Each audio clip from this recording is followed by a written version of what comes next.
২৬ August ২০২৬ Nepal তিব্বতের হিমালয় অঞ্চলে সকালটা অন্য দিনের মতোই শুরু হয়েছিল, কিন্তু কয়েক ঘণ্টার মধ্যেই পাহাড়ের বুক থেকে নেমে এলো এমন এক ভয়াবহ স্রোত যা মুহূর্তের মধ্যে রাস্তা, সেতু, ঘরবাড়ি, যানবাহন এবং মানুষের জীবনকে তছনছ করে দেয়। নেপালের রাসুয়া জেলা থেকে শুরু করে তিব্বতের গিরং অঞ্চল এবং পরে নেপালের আরও নিচের উপত্যকাগুলোতে ছড়িয়ে পড়ে ভয়াবহ বন্যা এবং ধ্বংসাবশেষের স্রোত। প্রাথমিকভাবে অনেকেই ভেবেছিলেন হয়তো ভূমিকম্প হয়েছে, কারণ ঘটনার সঙ্গে এমন একটি ভূমিকম্পধর্মী সংকেতও পাওয়া গিয়েছিল যা প্রথম দিকে বিভ্রান্তি তৈরি করে।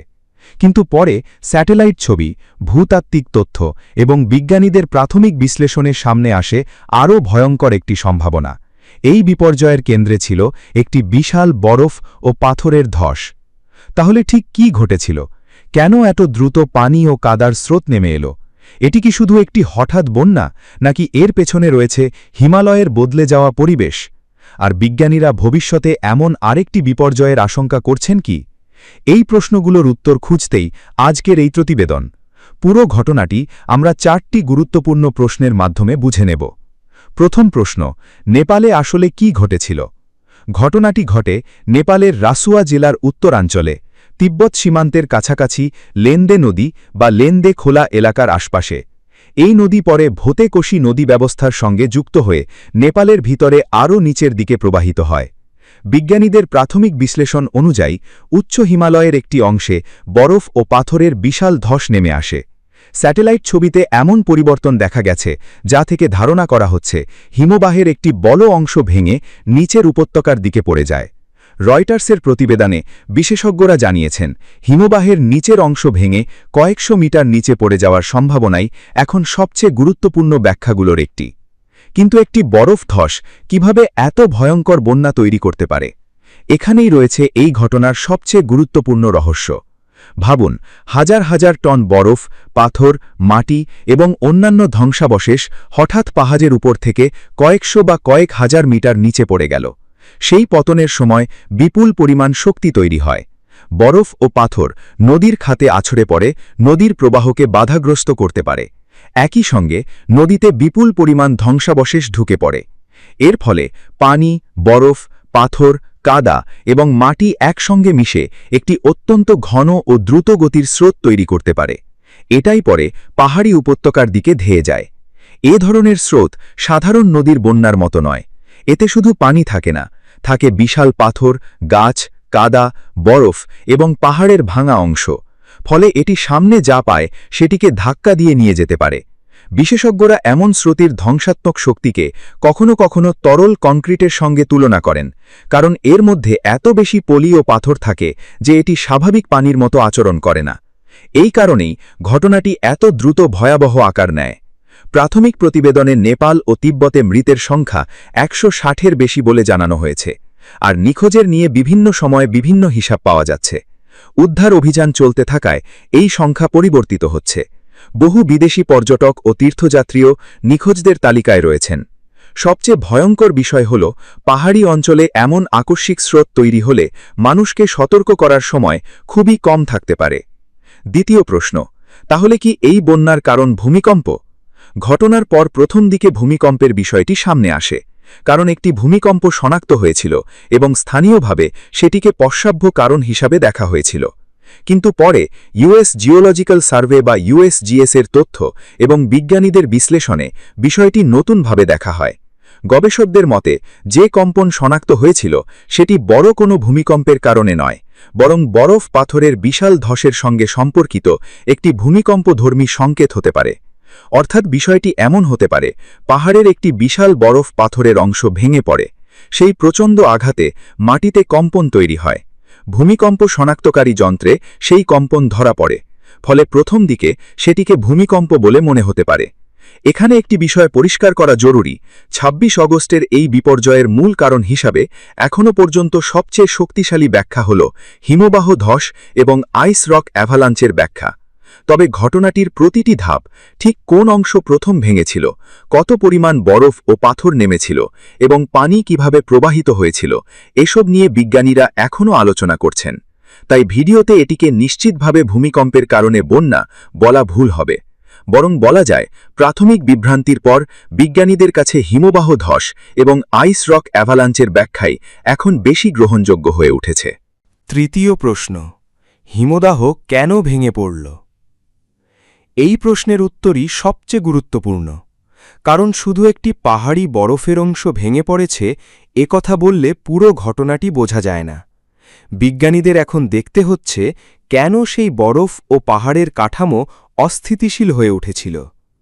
এখানে জলবায়ু পরিবর্তনের বিষয়টি সামনে আসছে। বিশ্বের অন্যান্য উচ্চ পার্বত্য অঞ্চলের মতো হিমালয়ও উষ্ণ হয়ে উঠছে। তাপমাত্রা বৃদ্ধির ফলে অনেক হিমবাহ দ্রুত সংকুচিত হচ্ছে। বরফ গলে যাওয়ার পাশাপাশি উচ্চ পাহাড়ের বরফ, পাথর এবং জমাট মাটির স্থিতিশীলতাও বদলে যেতে পারে। মাউন্টেন্স টু সি প্রোগ্রামের প্রধান বিজ্ঞানী সাইমন কক্স বলেছেন, জলবায়ু পরিবর্তন উচ্চ পাহাড়ের বরফ ও পাথরকে অস্থিতিশীল করার মতো পরিস্থিতি তৈরি করছে, ফলে এ ধরনের বিপদের সম্ভাবনা বাড়তে পারে। তবে এখানেও একটি গুরুত্বপূর্ণ সতর্কতা আছে। এই নির্দিষ্ট ২৬শে আগস্টের বিপর্যয়টি শুধু জলবায়ু পরিবর্তনের কারণেই ঘটেছে এমন চূড়ান্ত বৈজ্ঞানিক সিদ্ধান্ত এখনই দেওয়া যায় না, কারণ একটি হিমবাহ ধসের পেছনে অনেকগুলো বিষয় একসাথে কাজ করতে পারে, যেমন পাহাড়ের ঢালের গঠন, বরফের ভেতরের দুর্বল অংশ, তাপমাত্রার পরিবর্তন, গলন, বৃষ্টিপাত, পাথরের অস্থিতিশীলতা এবং ভূতাত্ত্বিক পরিস্থিতি।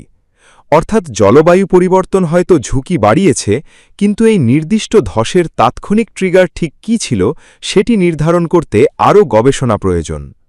আর হিমালয়ের জন্য বিষয়টি বিশেষভাবে উদ্বেগের, কারণ এই অঞ্চল পৃথিবীর সবচেয়ে সক্রিয় এবং দ্রুত পরিবর্তনশীল উচ্চ পার্বত্য পরিবেশের। এখানে একই সাথে রয়েছে বিশাল হিমবাহ, খাড়া পাহাড়, গভীর উপত্যকা এবং নদীর উপর নির্ভরশীল অসংখ্য জনবসতি।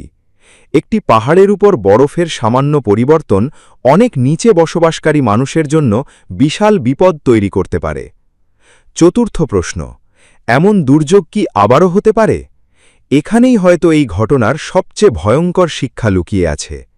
এ ধরনের বিপর্যয়ের ঝুঁকি শুধু একটি দিনের বন্যার মধ্যেই শেষ হয়ে যায় না। পাহাড়ি নদীতে ধস নেমে যদি কোথাও পানি বা ধ্বংসাবশেষের অস্থায়ী বাঁধ তৈরি হয়, সেটি পরে ভেঙে গিয়ে দ্বিতীয় দফায় আকস্মিক বন্যার সৃষ্টি করতে পারে। তাই উদ্ধারকারীদের শুধু ধ্বংসস্তূপের মধ্যে জীবিত মানুষ খুঁজলেই হবে না, নদীর উজানের পরিস্থিতিও নজরে রাখতে হচ্ছে। আরেকটি সমস্যা হল যোগাযোগ ব্যবস্থা। বন্যার স্রোত রাস্তা, ব্রিজ ও বিদ্যুৎ কাঠামো ধ্বংস করে দিলে দুর্গত এলাকায় উদ্ধারকারী দল পৌঁছনো কঠিন হয়ে যায়। তার উপর পাহাড়ি অঞ্চলে নতুন ভূমিধসের আশঙ্কাও থাকে। তাই নেপাল ও চীনের উদ্ধারকারী দলগুলো কঠিন পরিস্থিতির মধ্যে কাজ করছে। আন্তর্জাতিকভাবেও সাহায্যের উদ্যোগ নেওয়া হয়েছে। কিন্তু এই ঘটনা শুধু নেপালের জন্য সতর্কবার্তা নয়। হিমালয়ের নদীগুলো নেপাল থেকে ভারতের সমতল ভূমির দিকে প্রবাহিত হয়। তাই উচ্চ পাহাড়ে কোনো বড় ধরনের হিমবাহ ধস, হ্রদ ভাঙন বা আকস্মিক বন্যা হলে তার প্রভাব অনেক দূর পর্যন্ত পৌঁছতে পারে। আর এই কারণেই বিজ্ঞানীরা এখন একটি বড় প্রশ্ন নিয়ে ভাবছেন, ভবিষ্যতের হিমালয়কে আমরা কতটা প্রস্তুত অবস্থায় দেখতে চাই। কারণ সাধারণ বন্যার ক্ষেত্রে নদীর পানি ধীরে ধীরে বাড়তে পারে, মানুষ কিছুটা সময় পায়। কিন্তু বরফ, পাথর, কাদা ও পানির বিশাল স্রোত যদি পাহাড়ের সরু উপত্যকা দিয়ে হঠাৎ নেমে আসে, তখন কয়েক মিনিটের ব্যবধানই জীবন মৃত্যুর পার্থক্য তৈরি করতে পারে। ২৬শে আগস্টের এই ঘটনাটাই শুধু একটি ভয়াবহ প্রাকৃতিক দুর্যোগের গল্প নয়, এটি হিমালয়ের পরিবর্তনশীল পরিবেশের একটি সতর্ক সংকেত। পাহাড় বাইরে থেকে স্থির মনে হয়, কিন্তু সেই পাহাড়ের ভেতরে প্রতিনিয়ত পরিবর্তন চলছে। বরফ গলছে, পাথর ক্ষয় হচ্ছে, ঢালের ভারসাম্য বদলাচ্ছে, নদীর গতিপথ পরিবর্তিত হচ্ছে। আর কোনো এক মুহূর্তে সেই অদৃশ্য পরিবর্তন একটি বিশাল ধসের রূপ নিতে পারে। তবে সবচেয়ে গুরুত্বপূর্ণ বিষয় হল, বিজ্ঞানীরা এখনও ঘটনাটিকে বিশ্লেষণ করছেন। তাই সামাজিক যোগাযোগ মাধ্যমে ছড়িয়ে পড়া অতিরঞ্জিত দাবি, অজানা ভূমিকম্প, স্বতঃস্ফূর্ত পাহাড় বিস্ফোরণ বা নিশ্চিতভাবে শুধু জলবায়ু পরিবর্তনের মতো বক্তব্যকে সত্য ধরে নেওয়া উচিত নয়। এখনও পর্যন্ত সবচেয়ে শক্তিশালী বৈজ্ঞানিক ব্যাখ্যা হল উচ্চ হিমালয়ের একটি বরফ পাথরের ধস নদী ও উপত্যকায় বিপুল ধ্বংসাবশেষ নামিয়ে দেয় এবং সেখান থেকেই ভয়াবহ আকস্মিক বন্যার সৃষ্টি হয়। স্যাটেলাইট পর্যবেক্ষণ ও বিশেষজ্ঞ বিশ্লেষণ এই ব্যাখ্যাকে সমর্থন করছে। আর এই ঘটনাই আমাদের মনে করিয়ে দেয়, প্রকৃতির সবচেয়ে ভয়ঙ্কর বিপদ সবসময় চোখের সামনে দেখা যায় না। কখনো বিপদ তৈরি হয় পাহাড়ের চূড়ায়, আর তার আঘাত পৌঁছয় বহু কিলোমিটার দূরের মানুষের ঘরে। নেপালের এই দুর্যোগের ধ্বংসাবশেষ হয়তো একদিন থেমে যাবে, উদ্ধার অভিযান শেষ হবে, রাস্তা আবার তৈরি হবে, ব্রিজ আবার নির্মাণ করা হবে। কিন্তু বিজ্ঞানীদের জন্য থেকে যাবে আরও বড় একটি প্রশ্ন। হিমালয়ের বরফ ও পাহাড় যত দ্রুত বদলাচ্ছে, আমরা কি সেই পরিবর্তনের সঙ্গে তাল মিলিয়ে নিজেদের নিরাপত্তা ব্যবস্থাকে বদলাতে পারছি?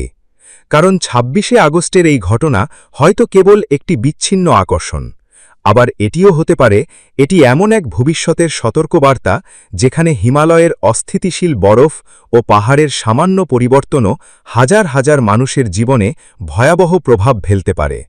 আর সেই কারণেই নেপালের এই দুর্যোগকে শুধু একটি বন্যা হিসেবে দেখলে ভুল হবে।